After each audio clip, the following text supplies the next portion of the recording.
Nangmalari.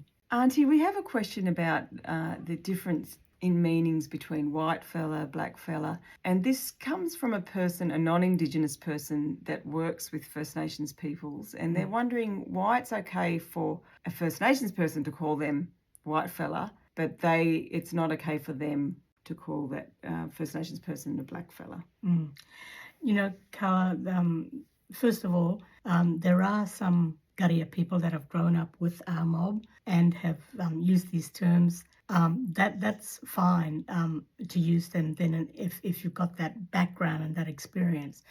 But if you haven't, yes, it's complicated for lots of reasons. One of them is because of the historic usage of those terms, that they've always been used in a derogatory manner by Garia people.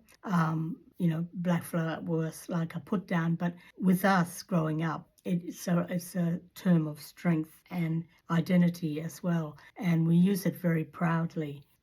But what about yourself? What do you think about the usage of those terms by non-First Nations peoples? Yeah, as an ally, non-Indigenous person, Auntie, I don't use that term there, even though I've spent a lot of time in community and so forth. Mainly, for me as an ally, it's really important for me to deeply understand the background and behind the term. And why it could be hurtful and the associations if I was to say it as a white person. And it's similar for a lot of different groups, oppressed groups that have reclaimed what have been used as derogative terms, isn't it, Auntie? Yeah.